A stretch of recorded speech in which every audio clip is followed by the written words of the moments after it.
What's up, guys? We're Beyond the Woods. We're an instrumental band from Everett, and we're going to talk about music. I'm Mitch. I play bass. I'm Ethan. I play guitar. I'm Paul. I play drums. And I'm Zach. I play guitar. All right, so let's talk a little bit about what brought us together, what made us try to start this band. We all really love playing music and love expressing ourselves, but it's different doing it by yourself than with other people.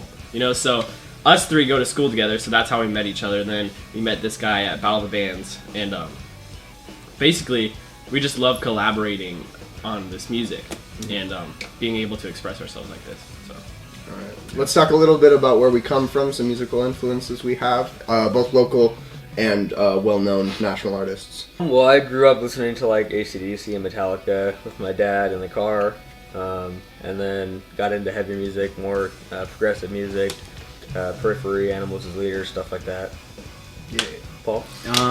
Big influences for me are like Foo Fighters, Nirvana, classic, Seattle grunge, all that good stuff, and then, getting into heavier progressive metal. yeah, like Paul said, definitely like that older, it's a little bit simpler, but like those rock bands, those progressive metal bands that kind of set the scene for all these newer bands today, like Tool, one of my biggest influences, Deftones, and then like also, a little bit more hectic, I guess you could say, like Fall of Troy has become a big influence on me, and Sean, definitely, so, yeah. I'm big into Between the Buried and Me and Carnival. Those are probably my two favorite bands right now. Like the solo guitar players, like Plenty, C2A, and I'm big into hip-hop, like J. Cole and Kendrick Lamar. How has music and this band impacted everyone? So, like, let's say, in the past year, how has music, like, shaped you? It's become a much larger part of my life. Having band practice every week and playing more shows and stuff, it's really made me feel like I'm really have like a self. Like I feel like more of somebody now, like with something to do. I feel happier, more driven, and more focused now that I have like a goal in mind and that I'm working with people that also push me. For me, it's not even just playing in a band. I mean, producing and engineering and even listening to music, like it's a huge part of my life. Yeah. And music is just, it affects you so much. It makes you a totally different person. Yeah, like dude, what Ethan said. it can change your mood too. I don't know if that's really. That actually leads into the next question pretty well. What's our favorite part about expressing ourselves through music? That can be like the emotional aspect of it, the people that you work with, or playing shows, or expressing your emotions and letting other people feel those emotions, which you express through your music, is so awesome. Especially like with this heavier music.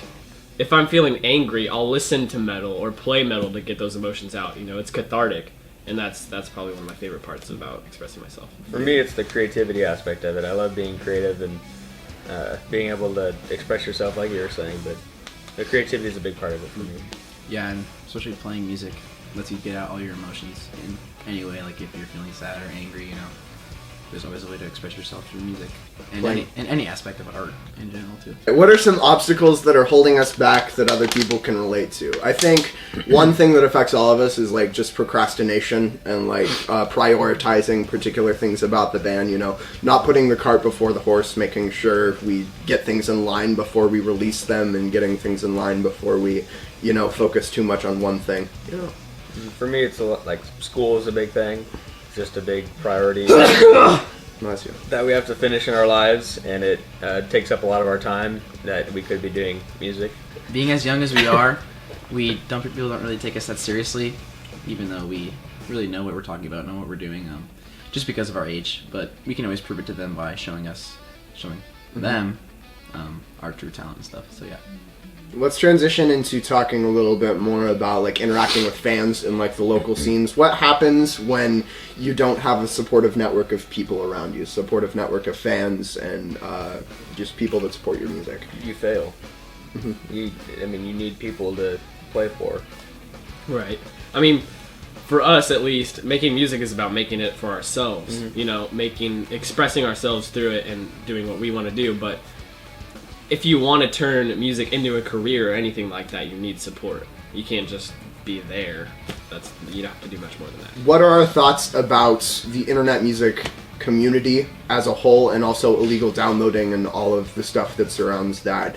I think there's as far as the internet goes, I have a lot of thoughts about that in general, but as far as like illegal downloading goes and people getting their music, I think there's a lot of like repetition with different sorts of things. You know, LimeWire had its time, Napster had its time, and I think torrenting, even though it's been a big thing for a lot of years, I think that's kind of had its time and it's transitioning now into streaming. And that's what a lot of people are calling the devil, because artists aren't getting appreciated for the art that they put out. And I think that's a shame, and I think it's too bad that artists aren't getting the appreciation that they deserve, but I think that's going to be true no matter what. So I think that should push people to not only be creating music that they love, but they should also be making those experiences, like merchandising, having an awesome live show that people can come out to, support them in person and financially. Just having all sorts of avenues, because music alone, it just doesn't cut it. I don't think it ever really has, and I don't think that should be your only money-making avenue. So, and it's also hard. You can't just rely on people downloading your music. I mean, well, one of the good things I can think of when it comes to streaming is it gets your music out there to people who might not have experienced it before. Yeah. And even though you make little to no money on that, it could result in them buying your album later or them going to your show. So I think for that aspect it's good, but I definitely think there are some negative aspects of it. Yeah, it's easy access. Like on Spotify, for example, if you're listening to a band, it shows related artists, and it's super easy. If people want to find a new band, they can just click on one of those. On YouTube too. Yeah, YouTube.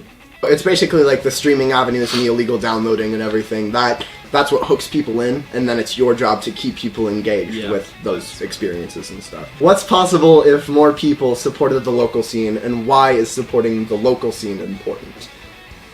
I think it's important because it gets bands that really truly are awesome, like, more out there, you know, because if they have a network of fans supporting them, they're gonna show their friends this band and be like, hey, check out this band, this is awesome.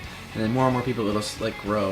It'll be like a big network of people knowing this band, and it would eventually get bigger and bigger. That's how almost every band gets started out, you know. They have to start somewhere. Yeah, exactly. A local scene could turn into a giant, you know, nationwide scene. Yeah, just like grunge. Just like grunge. Yeah. What we like about the Northwest music scene, I think one thing that's really cool about this area, even though we're known for, you know, the heavy rock stuff, the grunge, the Nirvana, I think there's a lot of diversity that's popping up. You know, we're kind of, Seattle and Portland are kind of known for indie and like folk sort of stuff, but there's a massive hodgepodge of like a ton of like hip hop, electronic, rock, metal, all sorts of blues, jazz, you know. That's sort of sprouting up all over the place, so I think that's what's really cool about the Northwest music scene. What do we think attracts people to local shows? What I think attracts people is like being able to meet new people and enjoy good music. I mean, even if you don't know the band that's going to perform, you still get to get a new experience, and then you maybe meet some people along the way. Yeah, the social aspect. And like when there's a really like defined scene in that about that show you go to, all these other people, even if they're strangers, are enjoying something along with you, and that can create a lot of relationships and whatever, so it's cool. We've got a Facebook page and a Twitter page up right now. We've also got our first single, Cloud Drift, up on YouTube that you can check out. We're on Instagram too. We're gonna have an album out this summer. We're gonna be playing shows around then, and so stay in touch. We're Beyond the Woods. Thanks for watching.